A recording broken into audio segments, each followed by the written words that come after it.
Complex Roots ആണ്. Case 3 complex Roots നമ്മൾ consider ചെയ്തിരുന്നത് a² - 4b <0 ആവുന്ന കേസിൽ അല്ലേ.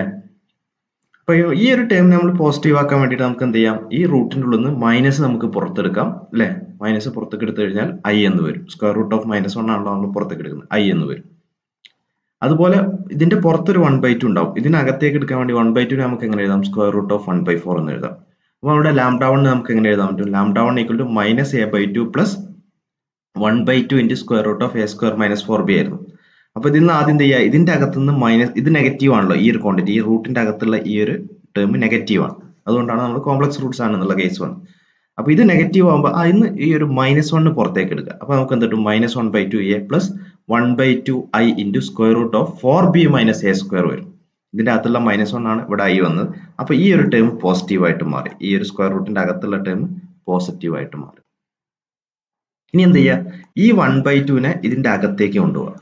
അപ്പൊ നമുക്ക് എങ്ങനെ എഴുതാൻ പറ്റും, -1/2a + i × 1/2 അകത്തേക്ക് വരുമ്പോൾ റൂട്ടിന്റെ അകത്ത് 1/4 ആ വരിക. അപ്പൊ 4b/4 എന്നുള്ളത് b തന്നെ വരും, -a²/4 എന്ന് വരും അല്ലെ. അപ്പൊ λ1 എന്ത് കിട്ടി, -1/2a + i × √b - 1/4a² എന്ന് കിട്ടി. അതുപോലെ തന്നെ നമുക്ക് λ2 കണ്ടുപിടിക്കാൻ പറ്റും. എന്താ മാറ്റം ഉണ്ടാവുള്ളൂ, പ്ലസ് സൈൻ മൈനസ് സൈൻ ആയിട്ട് മാറും. അപ്പൊ നമുക്ക് എന്ത് കൊടുക്കാം, ഈ സ്ക്വയർ റൂട്ടിന്റെ അകത്തുള്ള b - 1/4a² നമ്മൾ എന്ത് കൊടുക്കുക, w എന്ന് കൊടുക്കുക, w. So w = √(b - 1/4a². അപ്പൊ നമുക്ക് λ1 എങ്ങനെ എഴുതാൻ പറ്റും, -a/2 + iω. λ2 നമുക്ക് എങ്ങനെ എഴുതാൻ പറ്റും, -1/2 - iω. അപ്പൊ നമുക്ക് e⁻λ1x നമ്മൾ എങ്ങനെ എഴുതാൻ പറ്റും, e⁻−a/2x + iωx. That is equal to, നേരത്തെ നമ്മൾ പറഞ്ഞ പോലെ അല്ലെ, ഇതിൽ ഇത് റിയൽ പാർട്ടാണ്, ഇത് ഇമാജിനറി പാർട്ടാണ്. അപ്പൊ e⁻z ന്റെ കേസ് നമ്മൾ പറഞ്ഞില്ലേ, e⁻s + it എന്നുള്ളതിനെ e⁻s × cos x + i sin x എന്ന് എഴുതി. ഇവിടെ s ന് പകരം എന്താണ്, -a/2x ആണ്. സോ e⁻λx നമുക്ക് എങ്ങനെ എഴുതാൻ പറ്റും, e⁻−a/2x × cos ωx + i sin ωx എന്ന് എഴുതാൻ പറ്റും. അതുപോലെ തന്നെ e⁻λ2x നമുക്ക് എങ്ങനെ എഴുതാൻ പറ്റും, e⁻−a/2x × cos ωx - i sin ωx എന്ന് എഴുതാൻ പറ്റും അല്ലെ. ഇനി എന്താണ്, ഇത് രണ്ടും കൂടെ ആഡ് ചെയ്യാം, എന്നിട്ട് 2 കൊണ്ട് ഡിവൈഡ് ചെയ്ത് കഴിഞ്ഞാൽ നമുക്ക് എന്ത് കിട്ടും, ഇതിന് cos ωx കിട്ടും അല്ലെ. ഈ ഒരു ടേമിന്റെ ഇതിനെ നമുക്ക് എങ്ങനെ എഴുതാൻ പറ്റും, ഇൻ ടേംസ് ഓഫ്, അപ്പൊ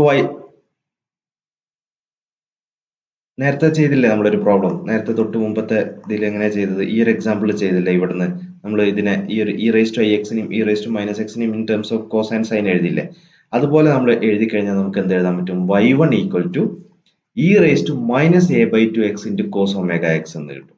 അപ്പൊ ഈ ടേം എന്തിന്റെ ടേമിലാണ് ഉണ്ടാവുക, e⁻λ1x ന്റെയും e⁻λ2x ടേമിൽ എന്ത് കിട്ടും, നമുക്ക് e⁻−a/2x × cos ωx കിട്ടും. അതുകൊണ്ട് e⁻λ1x ഒരു സൊല്യൂഷൻ ആണ്, e⁻λ2x ഒരു സൊല്യൂഷൻ ആണ്. അതിന്റെ ലീനിയർ കോമ്പിനേഷൻ ആയിട്ട് വരുന്നതുകൊണ്ട് ഇതും ഒരു സൊല്യൂഷൻ ആയിട്ട് മാറും.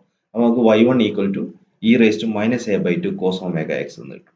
അതുപോലെ ഈ രണ്ട് ഇക്വേഷൻ തമ്മിൽ സബ്സ്ട്രാക്ട് ചെയ്തിട്ട് /2i കൊണ്ട് ഡിവൈഡ് ചെയ്ത് കഴിഞ്ഞാൽ നമുക്ക് എന്ത് കിട്ടും, y2, ഇത് നിങ്ങൾ ചെയ്ത് നോക്കണം കേട്ടോ, ഇത് രണ്ടും ആഡ് ചെയ്തിട്ട് 2 കൊണ്ട് ഡിവൈഡ് ചെയ്ത് നോക്കുക, ഇത് കിട്ടുന്നുണ്ടോ എന്നുള്ളത് ചെക്ക് ചെയ്യണം.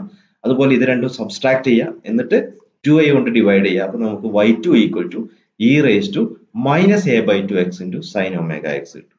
അപ്പൊ y2/1 എന്ത് കിട്ടും, tan ωx എന്ന് കിട്ടും. അതൊരു കോൺസ്റ്റന്റ് അല്ലാത്തതുകൊണ്ട് എന്താണ്, നമുക്ക് ഇത് രണ്ടും പ്രൊപ്പോർഷൻ അല്ല എന്ന് കിട്ടും. അതുകൊണ്ട് നമുക്ക് ജനറൽ സൊല്യൂഷൻ എങ്ങനെ എഴുതാം, y = e⁻−ax/2 a cos ωx + b sin ωx എന്ന് കിട്ടും. അപ്പൊ കോംപ്ലക്സ് കേസിലെ സൊല്യൂഷൻ എന്താണ്, y = e⁻ax/2 a cos ωx + b sin ωx, where ω = √b - 1/4a². അപ്പൊ റിയൽ ആൻഡ് ഡിസ്റ്റിങ്ക്റ്റ് ആകുമ്പോൾ നമ്മുടെ റൂട്ട്സ് എന്തായിരുന്നു, c1 e⁻x + c2 e⁻−x. Real and same Roots ആകുമ്പോൾ നമ്മുടെ സൊല്യൂഷൻ എന്തായിരുന്നു, c1 + c2x × e⁻ വരും. ഇനി കോംപ്ലക്സ് റൂട്ട് ആകുമ്പോൾ എന്താണ്, y = e⁻−ax/2 a cos ωx + b sin ωx. അപ്പൊ ഇതാണ് ഇതിന്റെ മൂന്നാമത്തെ കേസും കംപ്ലീറ്റ് ആയി. ഇനി ഒന്ന് രണ്ട് പ്രോബ്ലം നമുക്ക് ഡിസ്കസ് ചെയ്യാം.